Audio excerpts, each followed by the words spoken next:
How's it going, guys? JP back at you once again, bringing you guys another video. This one is a little bit of a downer video because we lost a great contributor to horror movie history, and that is Mr. Wesley Craven.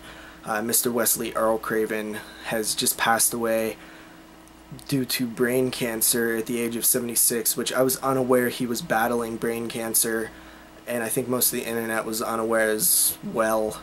I was just hanging out watching the VMAs, oddly enough, which I normally never do, and Jeremy messaged me on Facebook and said that Wes Craven had died, and initially I was just kind of like, wow, really? Like, I instantly got very hot and sad.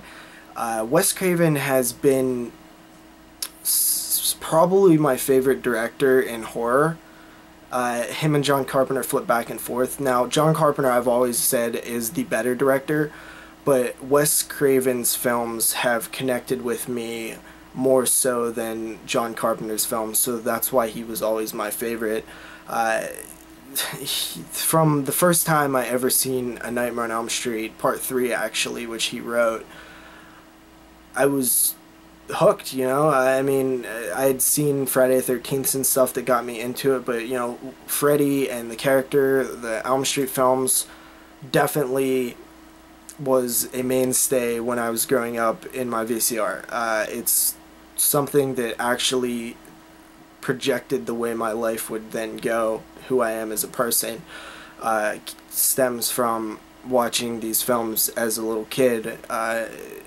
And, you know, the Freddy character is probably the most creative, unique, awesome character ever put to screen. I mean, it really has always truly amazed me that Wes Craven came up with this character based on things that happened to him and around him in his life, things that he read, personal experiences that he had, and they all just kind of funneled into this amazing, unique character that just blows my mind that somebody even came up with. It's just something that is so out there that I just feel like there's no way to create something like that. It's just impressive to me that somebody was able to mold all these different things together to create such an amazing character. And Wes Craven has a lot of misses in his filmography, but I mean, he is a true master. He created one of the greatest horror villains ever. He created the Scream movies along with Kevin Williamson.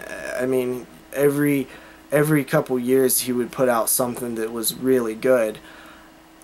Even though he had a few bad films in his catalog, you know, it's partially due to the studio system, partially due to his own abilities not working correctly in certain films, like Deadly Blessing and, you know, like The Hills Have Eyes Part 2, but we have some amazing films like A Nightmare on Elm Street, which spawned an entire franchise, and Scream, and Serpent in the Rainbow, and People Under the Stairs, and The Hills Have Eyes, and The Last House on the Left.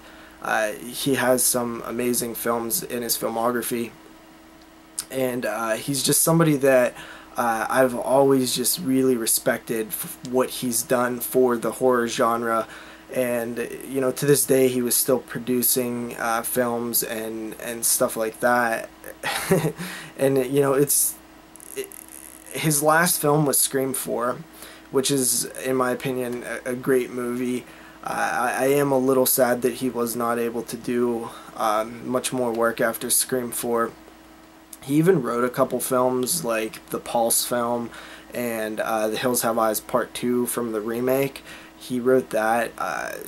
You know, it's cool to see that he was able to stay working throughout time, and I really just it's really sad that he's passed, but they all have to go sometime. And, you know, he lived a long life, at least, you know, from my perception of age, it seems like 76 is a good long life, and he created a lot of great films, and he'll go down in history as a legend in filmmaking and in horror cinema, and he will be remembered, and his films will be loved from now until the rest of it, of existence of humans and film and stuff like that.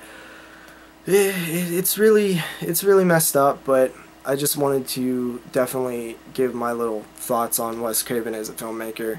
And wow, I mean, he's somebody that I really did have a great love for. I love Wes Craven's movies, and I love hearing him talk. Anytime I heard a commentary or a documentary, The Elm Street Legacy, the guy was an interesting man. He had a lot of interesting thoughts, and he molded them and created some great horror movies out of them, especially the Freddy Krueger character, which is still living on to this day with the announcement of another Elm Street film from Warner Brothers. I will say that I am planning to do more Wes Craven discussions. Jeremy had the great idea of canceling our next podcast episode and replacing it with a Wes Craven special. So we will cover 2 of Wes Craven's films in a director's spotlight. Our next podcast that will publish is Children of the Corn franchise, but the one right after that will be focused on Wes Craven, a little snippet of his filmography. So stay tuned, guys. Rest in peace to Mr. Wes Craven, and thanks for watching.